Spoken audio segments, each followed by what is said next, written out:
देखो भाई, मैंने आप लोगों को जब ये टॉपिक चालू कराया था non uniform motion, non uniform motion में मैंने बताया था कि एक यूनिफॉर्म एक्सेलरेशन होता है। भाई नॉन यूनिफॉर्म मोशन है, अब कोई ऑब्जेक्ट मोशन कर रही है, अब या तो वो यूनिफॉर्म एक्सेलरेशन से करेगी, मतलब चेंज इन वेलोसिटी तो हो ही रहा है, चेंज इन वेलोसिटी हो रहा है, ठीक है भाई। अगर change in velocity constant rate से हो रहा है इसका मतलब क्या है, यूनिफॉर्म एक्सेलरेशन है। Change in velocity constant rate से नहीं हो रहा है इसका मतलब क्या है, नॉन यूनिफॉर्म एक्सेलरेशन है। तो मतलब नॉन यूनिफॉर्म मोशन तो दोनों ही है, वो वेलोसिटी में चेंज आ रहा है तब भी नॉन यूनिफॉर्म मोशन है, वेलोसिटी में चेंज आ रहा है बट कांस्टेंट रेट से नहीं आ रहा है तब भी नॉन यूनिफॉर्म मोशन है। बट दोनों में फ़र्क क्या पड़ गया, एक में यूनिफॉर्म एक्सेलरेशन हो गया, दूसरे में नॉन यूनिफॉर्म एक्सेलरेशन हो गया। यूनिफॉर्म एक्सेलरेशन के लिए आप लोगों ने पिछले वाले क्लासेस में पढ़ा है, क्या पढ़ा है भाई, आप इक्वेशन ऑफ मोशन यूज़ कर सकते हो, आपने ढेर सारे फॉर्मूले पढ़े, आप ग्राफिकल मेथड लगा सकते हो, ये सब आपने यूनिफॉर्म एक्सेलरेशन के लिए पढ़ा। अगर आपका बाई चांस आ जाए भाई एक्सेलरेशन चेंज हो रहा है टाइम के साथ, जैसे ही मान लेते हैं acceleration of a body, acceleration of a particle, acceleration of a particle क्या है भाई, a equals to k1 plus k2 into t है। भाई एक्सेलरेशन क्या है, k1 plus k2 into t है ना एक्सेलरेशन। अगर ऑब्जेक्ट आपका x इक्वल्स टू 0 पर है, अगर ऑब्जेक्ट आपका x इक्वल्स टू 0 पर है एंड देन वेलोसिटी क्या है, एंड t इक्वल्स टू 0 है, t इक्वल्स टू 0 है, देन वेलोसिटी क्या है, वेलोसिटी ऑफ ऑब्जेक्ट या फिर particle, velocity of particle is u, मतलब इनिशियल वेलोसिटी क्या है, u है उसकी। Find the velocity and position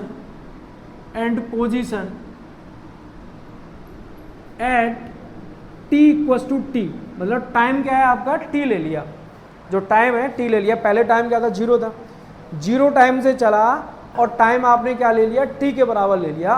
तो उस कंडीशन में आपको बताना है t टाइम पर उस पार्टिकल की वेलोसिटी क्या होगी, यदि उसका एक्सेलरेशन क्या है, k1 प्लस k2 है। एक्सेलरेशन को हिंदी में त्वरण भी बोलते हैं, क्या बोलते हैं, त्वरण। और ये k1 k2 क्या है, कांस्टेंट है, और कांस्टेंट को हिंदी में अचर भी बोलते हैं, अचार नहीं, अचर है ना अचार नहीं बोलते हैं भाई, अचर बोलते हैं ना। k1 k2 को क्या बोलते हैं भाई, अचर बोलते हैं। जो कांस्टेंट क्वांटिटी होती हैं उन्हें हम लोग हिंदी में अचर बोलते हैं ना। और वेलोसिटी को हम लोग वेग बोलते हैं, और जो मैंने यहाँ पोजीशन बताया उसको स्थान बोलते हैं, हिंदी में क्या बोलते हैं, स्थान। तो आपको ये बताना t equals to t time पर उसका वेग क्या होगा और स्थान क्या होगा, है ना। हिंदी मीडियम वाले पढ़ रहे हैं तो उनके लिए मैंने ये बात बोली है, ठीक है। तो भाई आप लोगों ने देखा कि बच्चे क्या होता है, एक्सेलरेशन होता है dv/dt होता है, एक्सेलरेशन क्या होता है, dv/dt होता है, एक्सेलरेशन क्या होता है भाई, dv/dt होता है। आपने देखा कि dv क्या हो जाएगा, adt हो जाएगा। मैंने बताया था कि आपको जब भी नॉन यूनिफॉर्म एक्सेलरेशन आए, कांस्टेंट एक्सेलरेशन नहीं आए, उस कंडीशन में आपको क्या करना है, कैलकुलस मेथड लगाना है।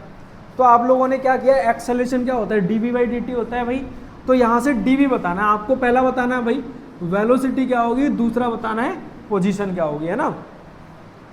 तो आपने क्या किया बच्चे, फाइनल जो वेलोसिटी है वो v हो गई, आपने इंटीग्रेट कर दिया फ्रॉम, स्टार्ट कहाँ से हुआ है, t equals to 0 to t equals to t तक चला गया, है ना।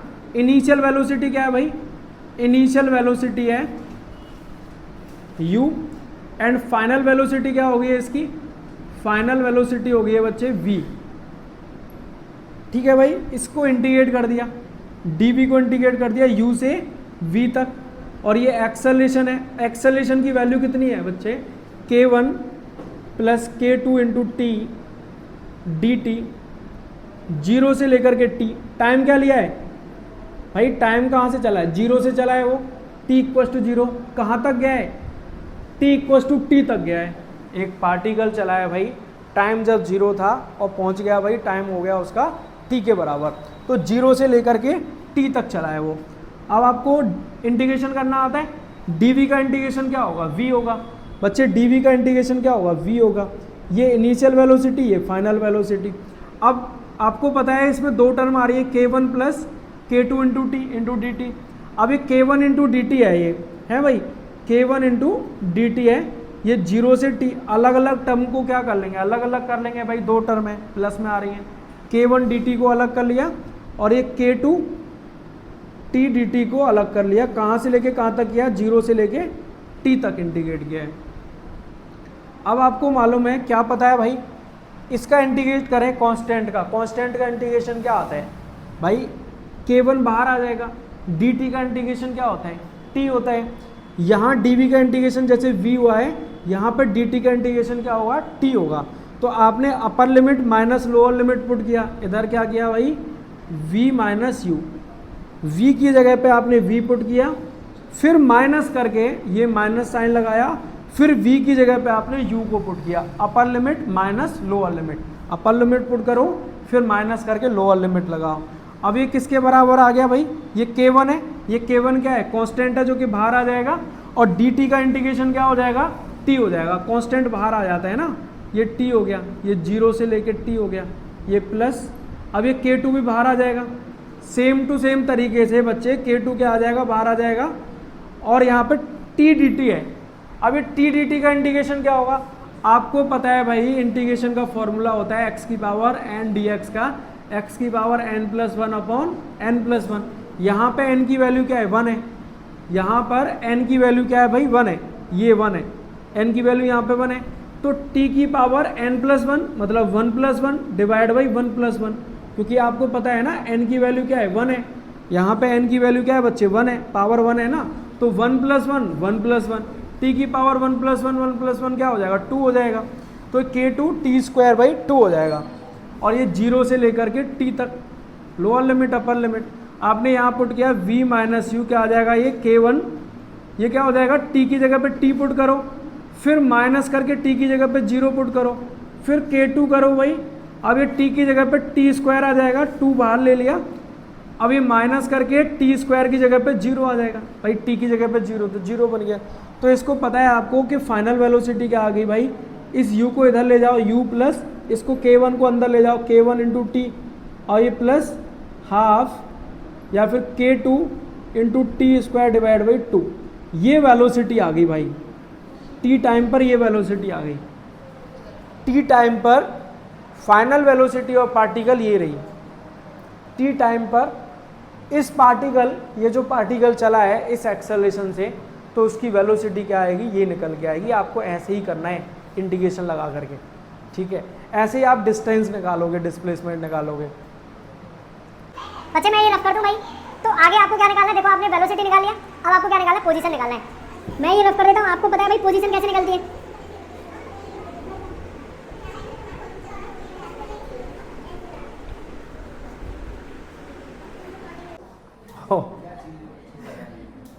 देखो बच्चों ऐसा है, जैसा कि आप लोगों को पता है कि भाई अभी हम लोगों ने वेलोसिटी क्या निकाली है, बताओ जरा, वेलोसिटी क्या निकल के आई है भाई, u plus k1 into T plus k2 divide by 2 into t², भाई यही तो निकल के आई है वेलोसिटी, फाइनल वेलोसिटी यही तो आई थी अभी डेरिवेशन के।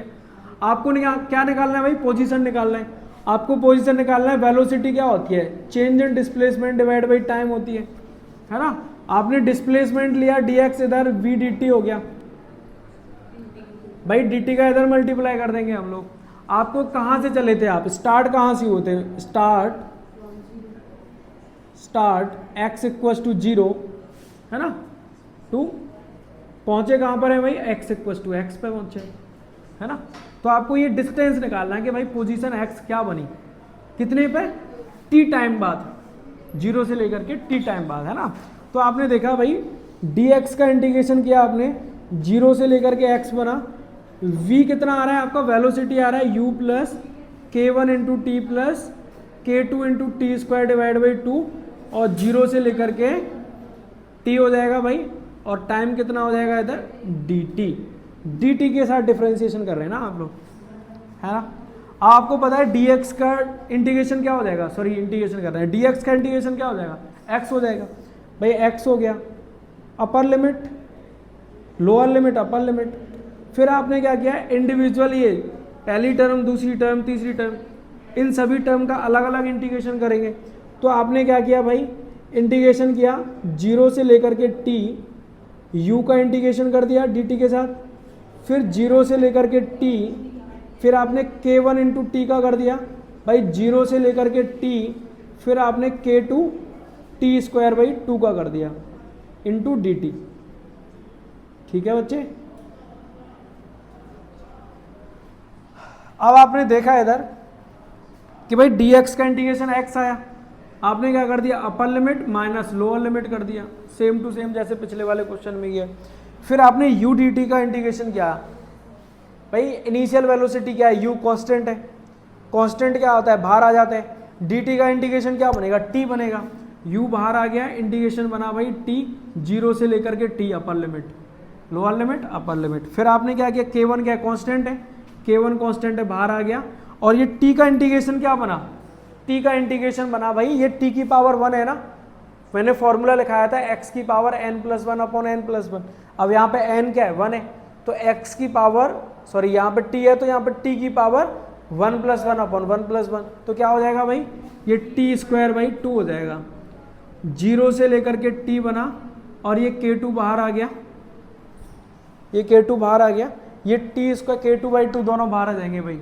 अब ये क्या बन जाएगा, t स्क्वायर का क्या बनेगा भाई, x की power n plus 1 upon n plus 1 होता है, यहाँ x की जगह पे क्या है, t है, तो t की power n plus 1 upon n plus 1 होगा, और n की वैल्यू क्या है इधर, n की वैल्यू क्या है इधर 3 है, तो यहाँ हो जाएगा भाई t की पावर 3 अपॉन 3 हो जाएगा, 0 से लेकर के t हो गया भाई।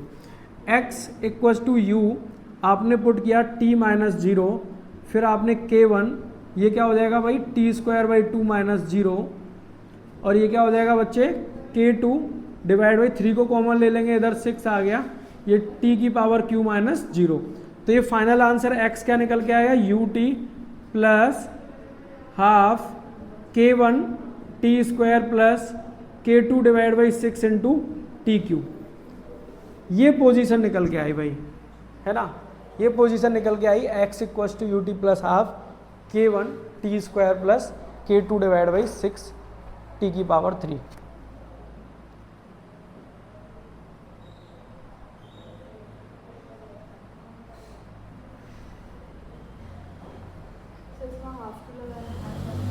बेटा इसमें हाफ इसीलिए लगाया, देखो इधर यहाँ पे k1 इंटू टी है, अब ये t का इंटीग्रेशन क्या होगा, t का इंटीग्रेशन क्या होगा, t स्क्वायर डिवाइड बाई 2 होगा, और कैसे होगा आपको फॉर्मूला पता है कि भाई x की पावर n dx का फॉर्मूला होता है x की power n plus 1 upon n plus 1, n की वैल्यू क्या है 1 है, तो 1 प्लस 1 अपॉन 1 प्लस 1, तो 2 बन जाएगा नीचे।